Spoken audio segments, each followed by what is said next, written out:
सन 1984 की सुबह का वक्त है। बरसात का मौसम है। 14 जुलाई तारीख है। एक पुराने ईसाई कब्रिस्तान में पुराने दरवाजे की जानिब एक पुराने जमाने का अंग्रेज एक हाथ में छाता लिए आहिस्ता आहिस्ता पहाड़ी पगडंडी पर चला आ रहा है। उस बुजुर्ग अंग्रेज की निगाहें परेशान हैं। मताए लौह कलम छिन गई तो क्या गम है। मताए लौह कलम छिन गई तो क्या गम है कि खून दिल में डबोली हैं उंगलियां मैंने। और जुबान पे मोहर लगी है तो क्या कि रख दी है हर एक हल्का जंजीर में जुबान मैंने।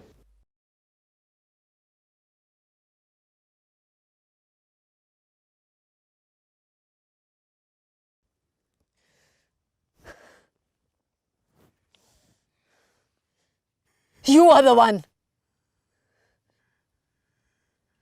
I am your granddaughter also.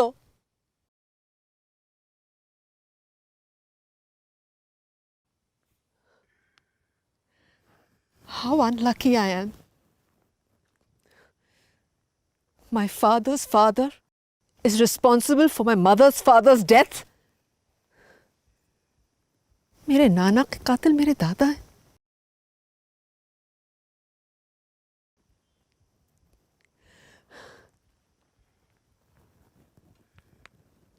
Now have you understood?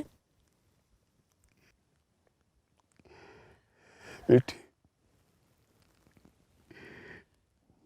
तुम्हारे जज्बात सही है, लेकिन तुम्हारा इल्जाम गलत है। मैं तुम्हारे नाना के कत्ल का जिम्मेदार नहीं हूँ। It's a lie. It is a lie. बेटी, मैं यहाँ माफी मांगने आया हूँ। मैं इनकी रूह से माफी मांगने आया हूँ उस गुनाह के लिए जो मैंने कभी किया ही नहीं। लेकिन मुझे राहत तब मिलेगी बेटी, तब मिलेगी जब तुम हकीकत सुनोगी। बेटी, तुम सुनना चाहो या ना सुनना चाहो, लेकिन इस हकीकत का बयान मैं जरूर करूंगा, जरूर करूंगा। मैं ये हकीकत मैं इस कब्रिस्तान को सुनाऊंगा। बेटी, मेरे दो अजीज हैं, पंडित किशोरी लाल और मौलवी तालिबुद्दीन। हम तीनों की दोस्ती के किस्से आज भी मशहूर हैं। वाह, पंडित जी और मौलवी साहब रोज सुबह पहाड़ी पर एक मखसूस जगह पे मिला करते थे।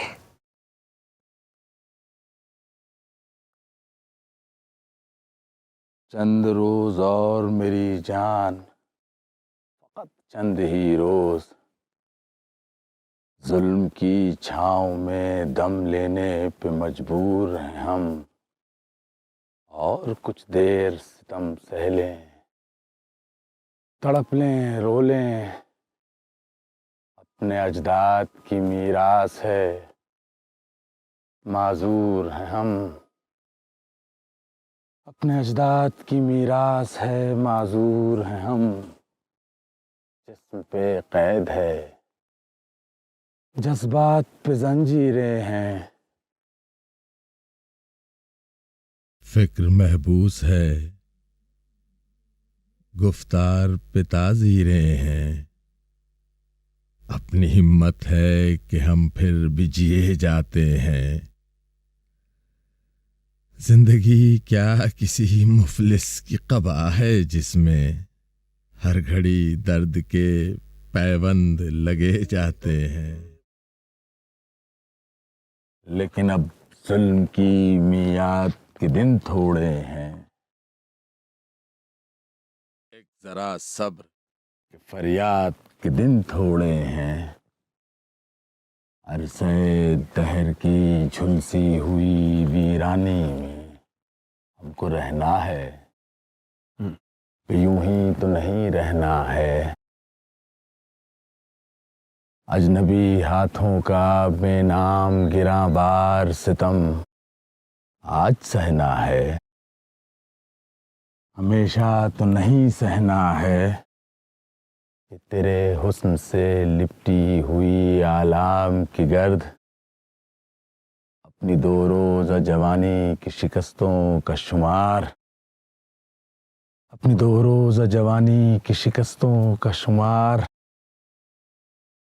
चांदनी रातों का बेकार दहकता हुआ दर्द, दिल की बेसूद तड़प, जिस्म की मायूस पुकार, चंद रोज और मेरी जान, चंद ही रोज। वाकई मेरे दोस्त, वाकई चंद ही रोज और। लेकिन मौलवी साहब, चंद रोज के बाद क्या होगा? आसार कुछ अच्छे नहीं। पंडित किशोरी लाल साहब, फैज ने यह नज्म 6-7 साल पहले कही थी। तब भी हालात कौन सा साजगार थे। फैज तब मायूस नहीं हुए, हमें अब मायूस नहीं होना चाहिए। पंडित जी, क्या पंडित किशोरी लाल और मौलवी तालिबुद्दीन के बीच बंटवारा हो सकता है? Reverend James Hewitt, 105 Arthur Road, Allahabad, UP, 1 मई 1947। प्यारे पंडित जी, नमस्कार। मैं कुछ ही दिनों में मसूरी आ रहा हूं। आपको यह समाचार तो मिल ही गया होगा कि मेरी पत्नी का देहांत हो गया है, जिसकी वजह से मुझे बहुत बड़ा सदमा पहुंचा है। मैं बिल्कुल अकेला हो गया हूं। इसका खत है साहब? ये उन्हीं का खत है जिसका मैंने आपसे जिक्र किया था, मेरे अजीज दोस्त जेम्स ह्यूइट, पादरी साहब। लेकिन साहब ये खत नहीं है, ये है पत्र हिंदी में। और इनकी लिखावट से साफ नजर आ रहा है कि इन्हें हिंदी पढ़ाने की गलती आपने जरूर की है। जरा नवाजिश है हुजूर, जरा नवाजिश। खाकसार ने इनके वालिद मरहूम को भी हिंदी सिखाई थी। अच्छा साहब। और उम्मीद करता हूं कि इनके साहिबजादे को भी हिंदी में ही सिखाऊंगा। अगर अल्लाह मियाँ और आपकी उम्र ने इजाजत दी तो। लेकिन साहब ये बताइए कि इन हजरत को अचानक उर्दू सीखने का शौक और ख्याल कहाँ से आ गया भाई? आगे खत में, माफ कीजिएगा, पत्र में उन्होंने वजह तफसील से बयान की है। इलाहाबाद से 50 मील दूर एक गांव में दंगे फसाद चल रहे थे। उन्हें रोकने के लिए मैं वहां गया था अपनी बीमार बीवी छोड़कर। मैं 10 दिन तक वहां रहा और उतने में खुदा ने मुझसे मेरी बीवी छीन ली। नतीजा ये हुआ कि खुद पर से भरोसा उठ गया। अब पादरी होने के बावजूद खुदा पर से भी भरोसा उठ रहा। ऐसे आलम में फैज के एक शेर ने उनके दिल में उम्मीद की किरण जगाई।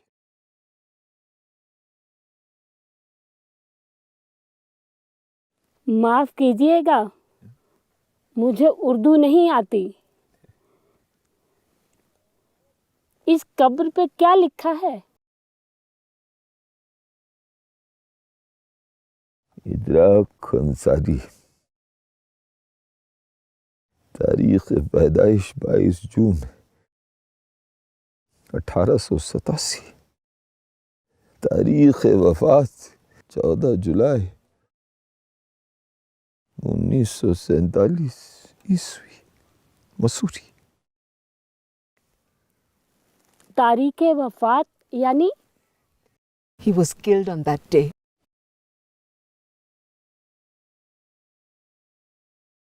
माफ करना बेटी, मुझे इंग्लिश भी नहीं आती। करावती मैं समझाता हूँ। 14 जुलाई 1947 को इनका देहांत हुआ था। अच्छा, 14 जुलाई 1947। और आज क्या है? 14 जुलाई 1984। हाँ बेटी, अब बात इस नासमझ की समझ में आई। पिछले 15 साल से तुम 14 जुलाई को इस कब्र पर आती हो और एक गुलदस्ता और अगरबत्तियां इस पे जलाती हो। तुम क्या समझती हो, हमें कुछ मालूम नहीं? इस कब्रिस्तान में जिंदा लोग बहुत कम आते हैं। तुम तो दुनिया से हटकर हो।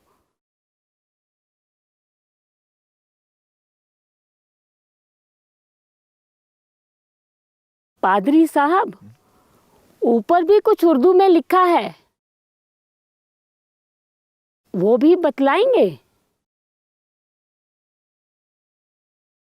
एक फुर्सते गुनाह मिली वो भी 4 दिन, देखे हैं हमने हौसले परवरदिगार के। वाह वाह, ये तो मेरे पसंदीदा शायर और मेरी पसंदीदा तरीन गजल का शेर है। दोनों जहान तेरी मोहब्बत में हार के, वो जा रहा है कोई शबे गम गुजार के। वाह वाह साहब वाह। हाँ, मैं फैज के बारे में और जानना चाहता हूँ और साथ साथ उर्दू सीखना चाहता हूँ। मेहरबानी करके मसूरी में मेरे लिए एक उर्दू उस्ताद का बंदोबस्त करें। मैं जल्द आपके पास आ रहा हूँ, बल्कि उम्मीद है कि इस खत के साथ मैं पहुंच भी जाऊंगा आपका जेम्स। वाह साहब वाह, आज मुझे ऊपर वाले पर विश्वास हो गया। क्यों साहब, पहले क्यों नहीं था? प्रभु की लीला है। पादरी साहब को जिस शख्स की तलाश है वो आप ही हैं। अरे साहब, मैं अहकर नाचीज क्या बात अरे कर... नहीं साहब नहीं, फैज का एक शेर सुनकर उनके वीरान दिल में उम्मीद जाग उठी कि फैज की शायरी से उनके शांति और सुकून मिल सकता है। तो इसमें प्रभु की कुछ न कुछ लीला जरूर है। कब आ रहे हैं पादरी साहब? आज ही। और उनका बंगला ये सामने तो है, कल सुबह चल के उनके साथ मुलाकात करते हैं।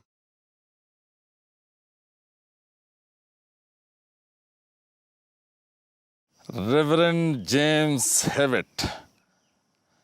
पंडित जी, ये कहीं आपके पादरी साहब मुझे ईसाई बनाने के चक्कर में तो नहीं है? लाहौल बिला कुव्वत, हमारे पादरी साहब ऐसे आदमी नहीं है। अजी जनाब, उनके दिमाग में ऐसे ख्याल आ ही नहीं सकते। मुझे देखिए, मैं 30 साल से लैंग्वेज स्कूल में इन पादरियों को हिंदी सिखा रहा हूँ।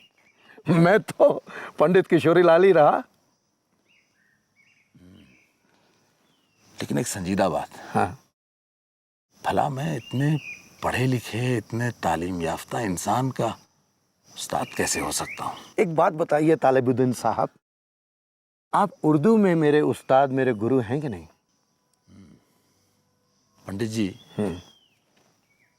भगवान श्री कृष्ण जिन्होंने श्रीमद् भगवत गीता की रचना की, जो सारे संसार के ज्ञान के सागर थे, वो गुरु के पास गए कि नहीं?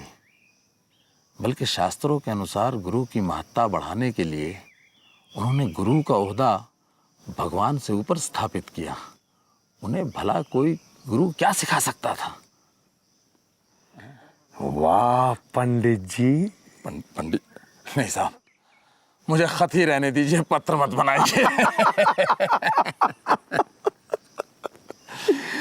मौलवी साहब, आप वाकई गुरु हैं।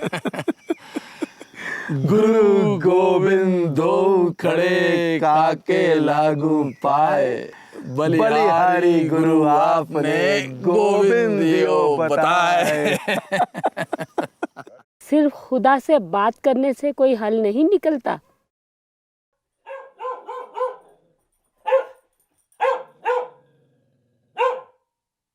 कभी इंसानों से बात करके देखो। फिलहाल तुम अपने उन जानवरों से बात कर लो, बहुत भूखे मालूम हो रहे हैं।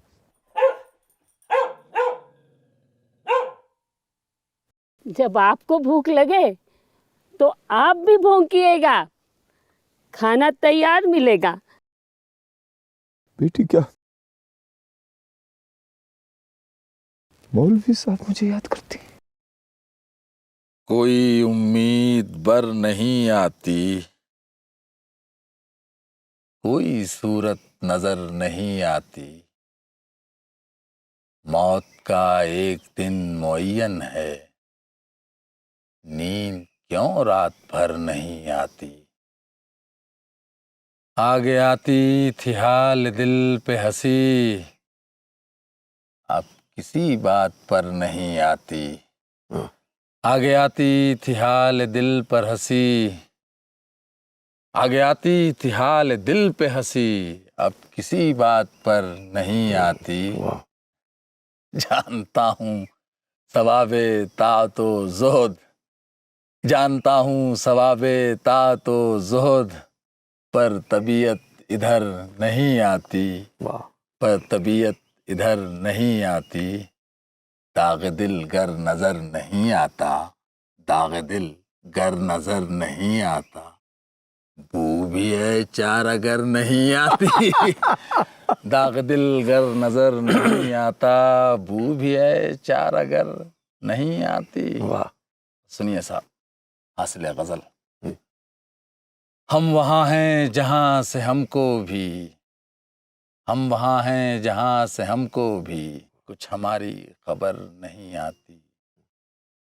मरते हैं आरज़ू में मरने की, मौत आती है पर नहीं आती। वाह मौत वाह आती है पर नहीं आती। और काबा किस मुंह से जाओगे गालिब, काबा किस मुंह से जाओगे गालिब, शर्म तुमको मगर नहीं आती।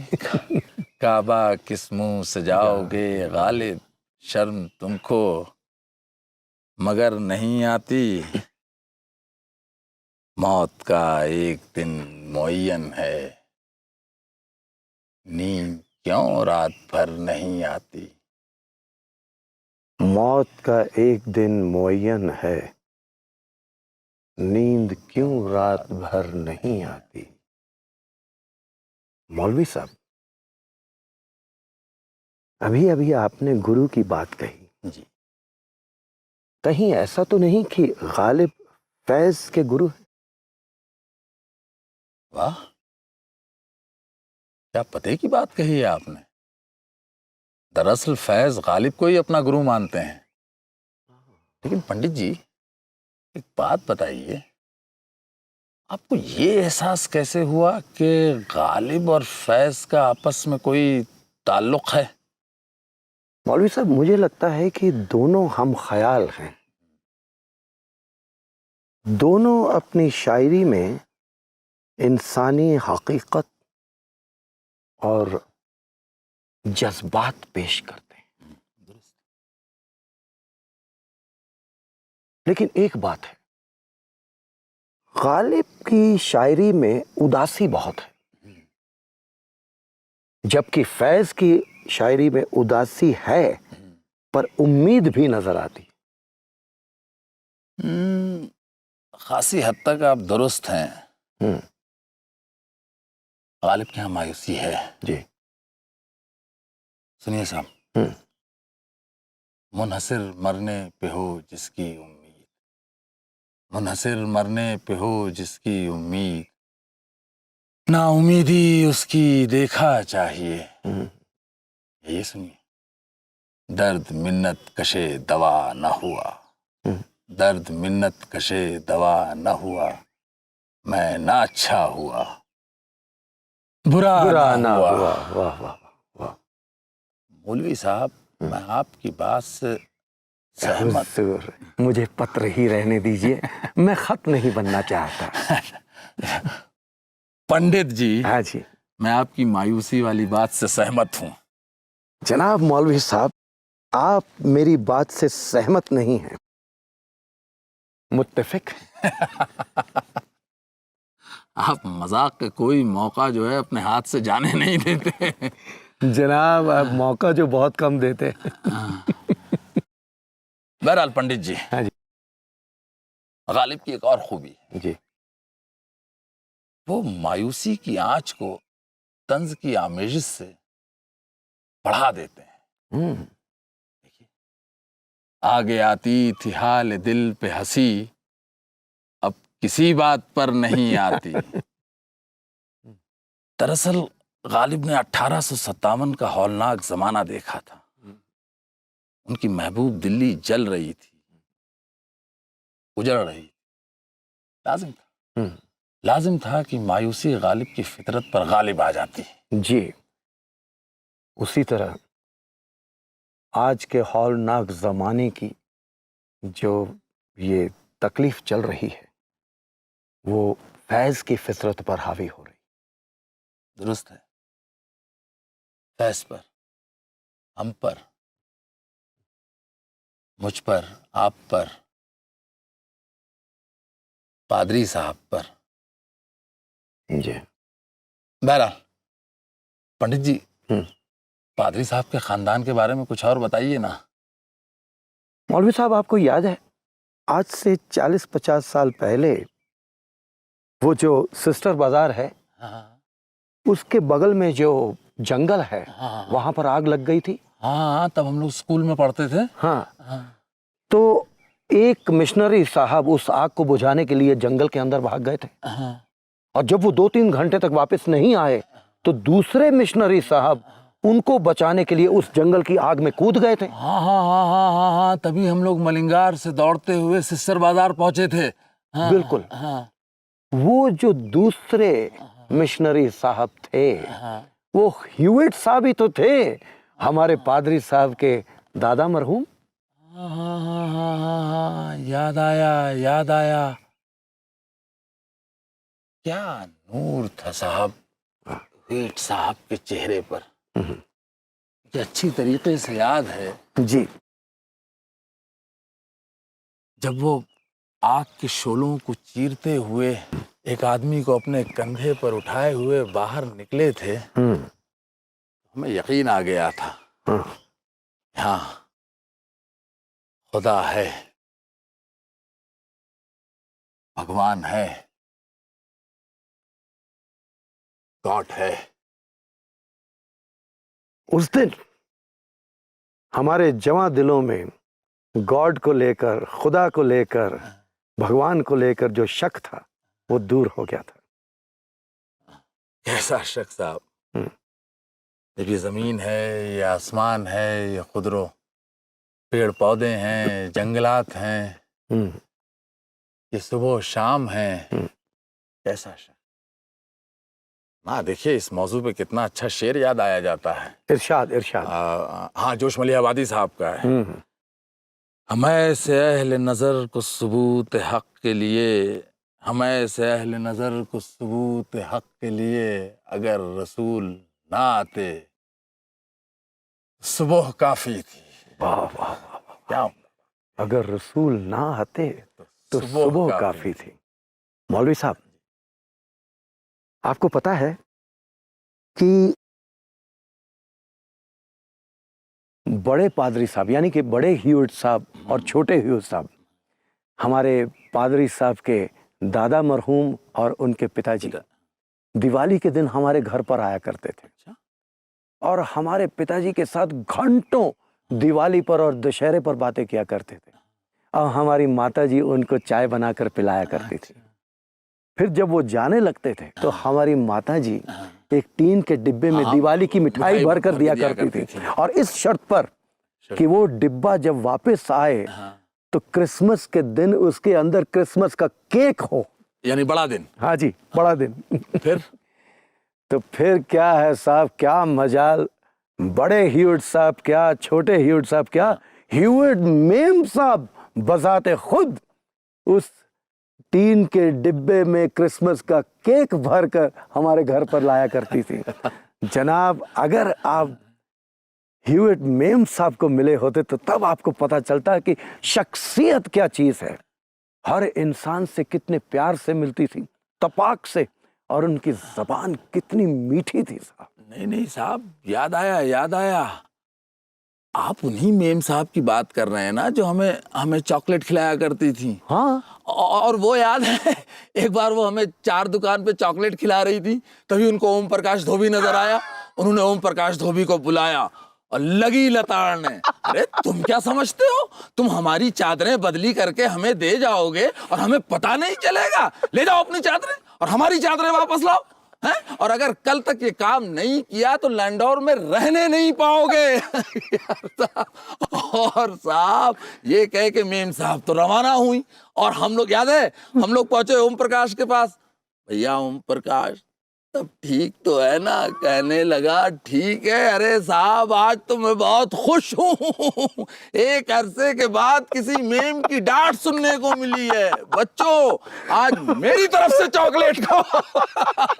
याद आ गया। वाह मौलवी साहब, वाह। अरे साहब डांटती भी थी। ताज़ा हैं अभी याद में है साक़ी गुलफाम, वो अक्सर रुखे यार से लहके हुए अय्याम, वो फूल सी खिलती हुई दीदार की साथ, वो दिल सा धड़कता हुआ उम्मीद का हंगाम। दोबारा की तो लैंडोर से बाहर निकल। अरे लैंडोर नहीं साहब, पूरे मसूरी से उनका पत्ता साफ कर लो। खुदा की मर्जी के आगे किसी के नहीं।